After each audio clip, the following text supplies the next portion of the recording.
जय हिंद दोस्तों। आज हम बात करेंगे हाइपरटेंशन। हाइपरटेंशन क्या होता है, किन किन लोगों को हो जाता है, किन किन लोगों को ये होता है लेकिन उन्हें पता नहीं चल पाता है, और कब कब ये होता है, और क्या क्या क्या क्या ट्रीटमेंट होता है, तो समझेंगे इस वीडियो में। तो बने रहिए अंत तक हमारे साथ इस वीडियो में।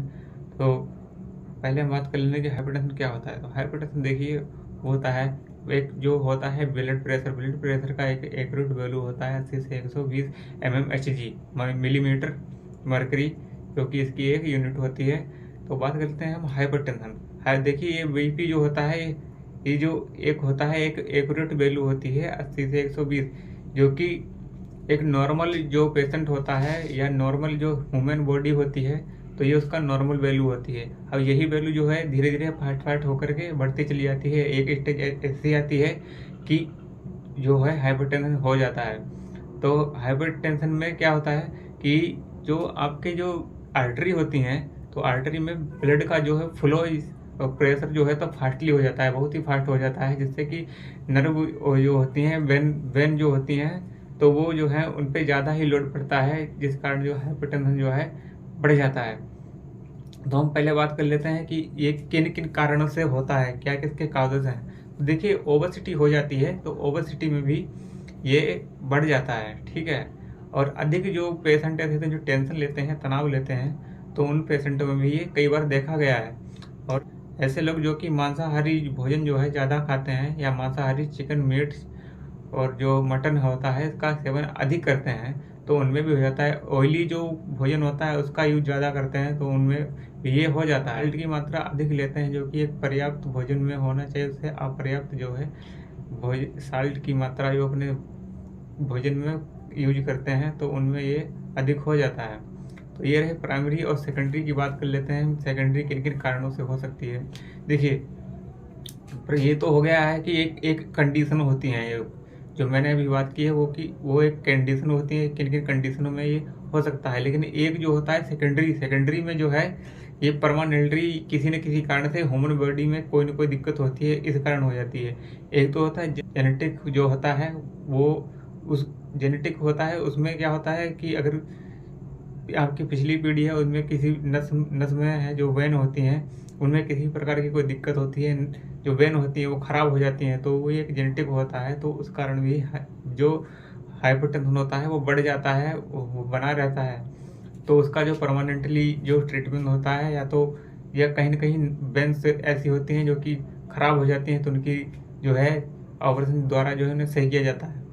और जो ऐसे लोग होते हैं जिनको किडनी से रिलेटेड कोई दिक्कत होती है, तो उनका जो जो ब्लड प्रेशर होता है बढ़ जाता है, उन्हें भी हाइपरटेंशन होने में कोई ज़्यादा ही समय नहीं लगता है, वो भी जो है हाइपरटेंशन का शिकार हो जाते हैं। ऐसे लोग जो कि शराब और सिगरेट का ज़्यादा यूज करते हैं, उनमें भी ये परमानेंटली हाइपरटेंशन बना रहता है। ऐसे लोग जो कि गर्भ निरोधक जो गोलियां होती हैं, मेडिसिन होती हैं, सेक्स रिलेटेड जो भी मेडिसिनें होती हैं, उनका ज़्यादा यूज करते हैं, तो उनका भी जो होता है हाइपरटेंशन ज़्यादा ही रहता है, बना रहता है।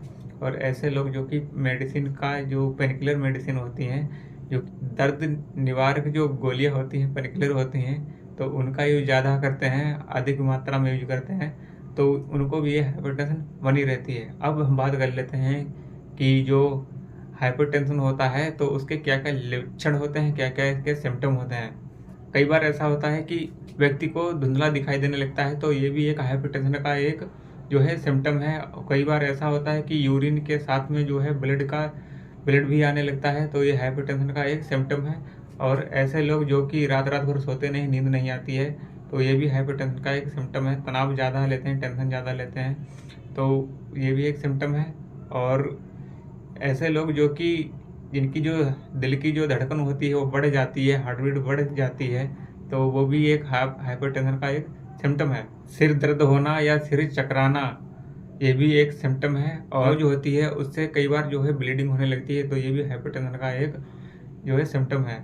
तो हम बात कर लेते हैं कि इनको जो हाइपरटेंशन जिन्हें हो जाता है, तो उनको जो है क्या क्या टेस्ट करवाने चाहिए, किन किन टेस्टों से पता लग सकता है कि हाइपरटेंशन है या नहीं है। या कई बार ऐसा होता है कि बीमारी कोई और होती है, टेस्ट किसी और का हो जाता है, तो वो सब नहीं करना है। तो हम बात करते हैं कि इसके टेस्ट के बारे में, क्या क्या इसके टेस्ट होते हैं, किए जाते हैं, बात करेंगे हम उनके बारे में।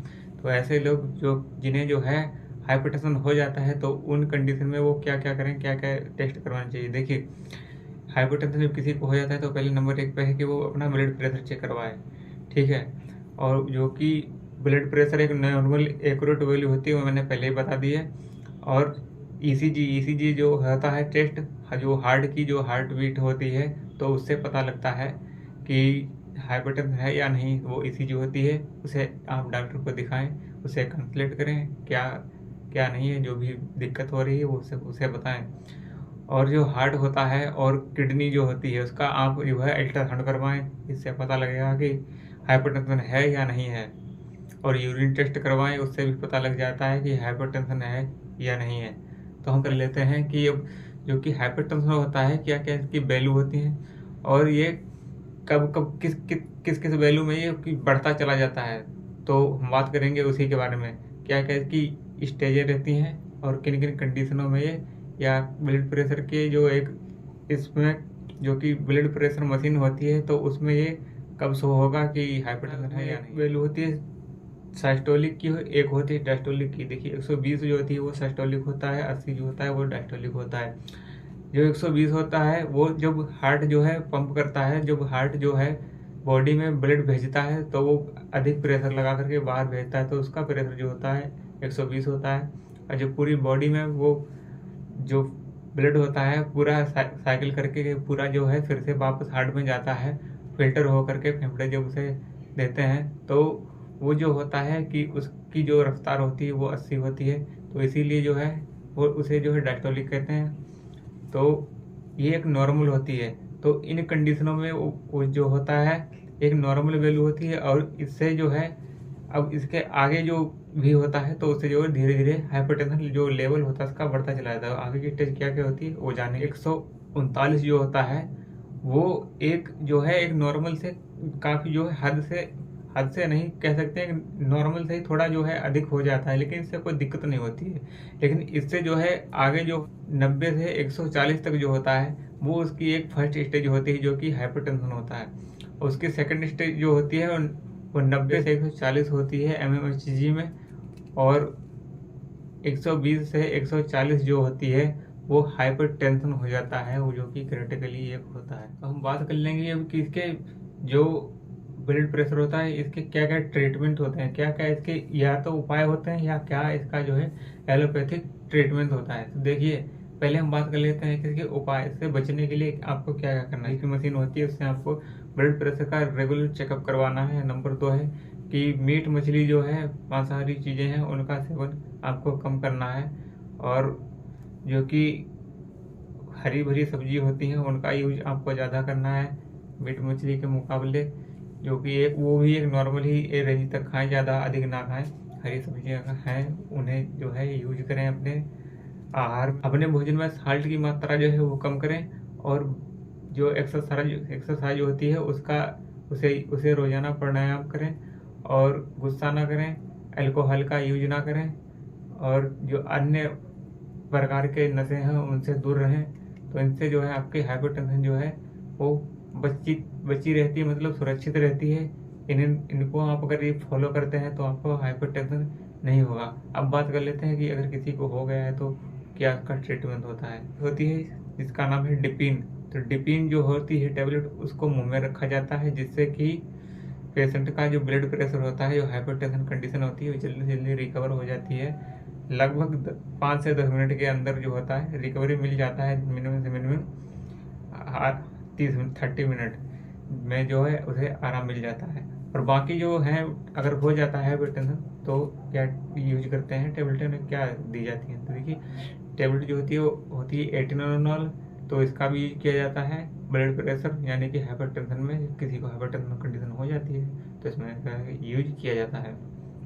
एटेनोल हो गया, एमिलोडिपिन टेबलेट होती है इसका यूज किया जाता है, और निफेडिपिन टेबलेट होती है इसका यूज किया जाता है। फ्रूसीमाइड होती है टेबलेट, उसका फ्रूसीमाइड होती है इसके इंजेक्शन फॉर्म में भी आता है। तो उसका अगर कोई पेशेंट ज़्यादा हाइपर हो जाता है तो उस कंडीशन में है। फ्रूसीनामाइड जो होती है वो जो है इंजेक्शन फॉर्म में आती है, टेबलेट फॉर्म में भी आती है। इमरजेंसी केस में जो है इंजेक्शन का यूज किया जाता है, टेबलेट का यूज नहीं किया जाता है। और टेबलेट है प्रोपरनोनोल, जो कि इसका यूज भी जो है ब्लड प्रेशर यानी कि हाइपरटेंशन में किया जाता है। तो आशा करते हैं आपको वीडियो अच्छी लगी। वीडियो अच्छी लगी तो वीडियो को लाइक करें, नहीं तो चैनल को सब्सक्राइब करें। Thank you. वंदे मातरम।